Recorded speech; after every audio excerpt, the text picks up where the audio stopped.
Social মিডিয়ায় কি আপনার অনেক ফলোয়ার্স বা অনুসারী রয়েছে? তাহলে আপনার কাছেও পরিবর্তন ঘটানোর বড় সুযোগ রয়েছে। তার কারণ ইনফ্লুয়েন্সাররা খুব সহজেই অনেকের কাছে পৌঁছে যেতে পারেন। জলবায়ু বা পরিবেশের সমস্যার সমাধানে যদি কেউ এই প্রভাবকে কাজে লাগান তাহলে কেমন হয়? চলুন আপনার সঙ্গে আলাপ করিয়ে দিই এমন কিছু মানুষের যারা নিজেদের সোশ্যাল মিডিয়ার প্ল্যাটফর্মকে ব্যবহার করে পরিবর্তনে ভূমিকা রাখছেন। মানুষ কোথা থেকে পৃথিবীকে বাঁচানোর পদক্ষেপ নিতে অনুপ্রেরণা পায়? গণমাধ্যমে লাইকের সংখ্যা কি কাউকে পরিবেশ বিষয়ক সোশ্যাল মিডিয়া ইনফ্লুয়েন্সার বানাতে পারে? কোন উদ্দীপনার কারণে মানুষ পরিবেশের জন্য উদ্যোগ নেয়, সেই রহস্যের উত্তর খোঁজা যাক।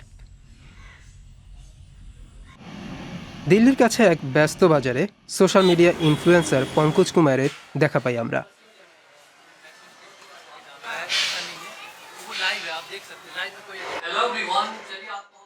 তার অনুসারী 2,75,000-এরও বেশি। খুব সহজে তৈরি করা তার ভিডিওগুলো নদীর অবস্থা সম্পর্কে সবাইকে সচেতন হওয়ার আহ্বান জানায়। তার লক্ষ্য নির্দিষ্ট। ভারত জুড়ে 32,000 কোটি লিটার ময়লা জল প্রক্রিয়াকরণের ক্ষমতা রয়েছে, যার মধ্যে 10% কাজ করে না। আমাদের বৃহত্তম সমস্যা হলো অশোধিত ময়লা। আমরা যদি নদী দূষণের মোকাবিলা করতে চাই, আমাদের বর্জ্য প্রক্রিয়াকরণ কেন্দ্রগুলিকে কার্যকরী বানাতে হবে। বর্জ্য প্রক্রিয়াকরণ কেন্দ্রগুলো বর্জ্য জল সংগ্রহ, প্রক্রিয়াকরণ ও নিষ্কাশনের কাজে লাগে। ফলে শহরের ময়লা সরাসরি নদীতে পড়ে না। সরকারি এই পরিকাঠামো দুর্নীতি ও উদাসীনতার কারণে অবহেলিত অবস্থায় পড়ে থাকে। পঙ্কজের উদ্দেশ্য সরল, সেখানে গিয়ে সবাইকে চাক্ষুষ দেখানো এবং কর্তৃপক্ষকে পদক্ষেপ নেওয়ার আহ্বান জানানো। ইতিমধ্যেই গুটি কয়েক জায়গায় তিনি সফল হয়েছেন। নয়ডাতে 8টি এসটিপি আছে। আমরা যখন গেলাম, এসটিপি গুলো তখন ঠিকঠাক চলছিল না। আমরা সেই চিত্র ধারণ করি এবং পোস্ট করি। 3 দিন পর এসটিপি থেকে আমাদের ফোন করে বলে, এসে দেখুন সব পরিষ্কার করা হয়েছে। যমুনায় নৌকা ভ্রমণে বেরিয়ে যে কেউ নদীর পরিস্থিতি আঁচ করতে পারেন। আমার পেছন দিকে রয়েছে শহরের পরিকাঠামো, কিন্তু তার নিচে নদীটি পড়ে আছে অবহেলিত। পঙ্কজের মতো মানুষজন আমাদের মনে করিয়ে দিচ্ছেন আমরা নদীর সাথে কি করেছি, আমাদের করা পরিবেশের ক্ষতি চোখে আঙুল দিয়ে দেখিয়ে দিচ্ছেন। পঙ্কজ সাধারণ ঘরের সন্তান। কিছুদিন আগেও তিনি তার বাবাকে রাস্তায় ফল বিক্রির কাজে সাহায্য করতেন। ব্যাংকের একটি চাকরি ছেড়ে এখন সর্বক্ষণ পরিবেশ নিয়ে লড়ছেন। বর্জ্য প্রক্রিয়াকরণ কেন্দ্রের মাধ্যমে কিভাবে ভারতের নদী সাফ করা যায়, পঙ্কজ সোশ্যাল মিডিয়ার জন্য বানানো রিলের মাধ্যমে আমাদের তা জানাচ্ছেন।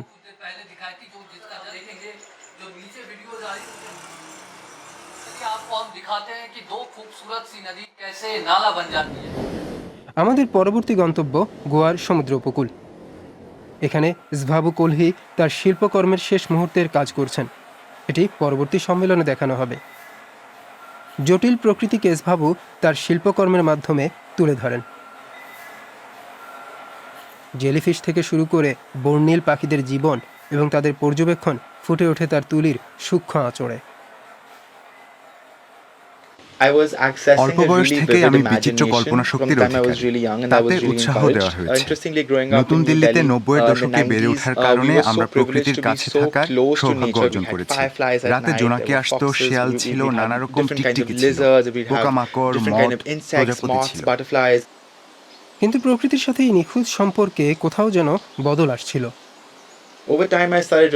ধীরে ধীরে আমি বুঝতে পারি আমরা সবকিছু হারিয়ে ফেলছি।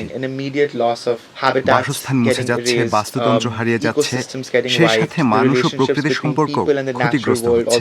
হঠাৎ করে যেন আমাদের সেই উপলব্ধি হয় আমরা এমন কিছু হারিয়ে ফেলেছি যা আর ফিরে পাবো না। স্ভাবুর শিল্প খুব তাড়াতাড়ি প্রকৃতির উদযাপন থেকে সরে গিয়ে লড়াইয়ের ডাকে পরিণত হয়। 2020 সালে শুরু হওয়া মোল্লেম বাঁচাও আন্দোলনে তার চিত্রকর্ম গুরুত্বপূর্ণ হয়ে ওঠে। নাগরিকদের উদ্যোগে হওয়া এই আন্দোলন ছিল গোয়ার জাতীয় উদ্যান, বন্যপ্রাণী ও হাজারো প্রাচীন বৃক্ষ বিনাশী পরিকাঠামোর বিরুদ্ধে। আমাদের সাথে এসে বিলুপ্ত প্রজাতির ব্যাপারে খতিয়ে দেখুন। এর মাধ্যমে পরিবেশ আন্দোলন আদালত থেকে রাজপথে স্থান করে নেয়। 2022 সালে সুপ্রিম কোর্ট জঙ্গল রক্ষার জন্য এই প্রকল্প পুনর্বিন্যাসের আদেশ দেয়। সম্মিলিত পদক্ষেপ ও শিল্পের জাদুর এ এক প্রত্যক্ষ প্রমাণ। আমার বলা গল্পগুলো দিয়ে আমরা প্রকৃতির কত কাছে এবং তার থেকে কি শিখতে পারি সে সংক্রান্ত নিজস্ব বোধ গড়ে তোলার চেষ্টা করি। এখানে আমরা নতুন সম্পর্ক তৈরি করতে পারি, যেখানে আমাদের চারপাশে প্রকৃতির দ্রুত বদলে যাচ্ছে। এখান থেকে আমার কাজের গোড়াপত্তন, এখান থেকে আমি সৃষ্টি করি। নতুন দিল্লিতে আমাদের সাথে দেখা হয় হরজিৎ সিংয়ের। পরিবেশের জন্য লড়াইতে তিনি সামনের সারিতে আছেন। ইউএন পরিবেশ সম্মেলনে তিনি একজন নিয়মিত আন্দোলনকারী, কিন্তু এক পর্যায়ে তার মনে হয়েছিল তিনি অনুপ্রেরণা হারিয়ে ফেলছেন। আমরা পরিবেশের জন্য অনেক দিন ধরে লড়াই করছি। প্যারিস থেকে ফিরে আমার মনে হলো আমি একই নীতি নিয়ে কাজ করতে পারবো না। বাস্তব অবস্থা পরিবর্তনের জন্য আমাকে উদ্যোগ নিতে হবে। তার স্ত্রী জ্যোতির সাথে তিনি একটি সামাজিক উদ্যোগের যাত্রা শুরু করেন। পুনরুৎপাদনশীল কৃষির মাধ্যমে ক্ষেত থেকে সরাসরি রাসায়নিকবিহীন সবজি ক্রেতাদের কাছে পৌঁছে দেন তারা। দিল্লির প্রান্তে অবস্থিত এক খামারে তারা নিজেদের গল্প শোনালেন। তাদের কাজ কিভাবে পরিবেশের সাথে যুক্ত। জৈব কৃষিকাজ কার্বন ফুটপ্রিন্ট কমানোর পাশাপাশি জলবায়ুর সাথে মানিয়ে নিতে সাহায্য করে, কারণ প্রাকৃতিক কৃষি অনেক বেশি সহিষ্ণু। আপনি আরো কর্মসংস্থান তৈরি করছেন।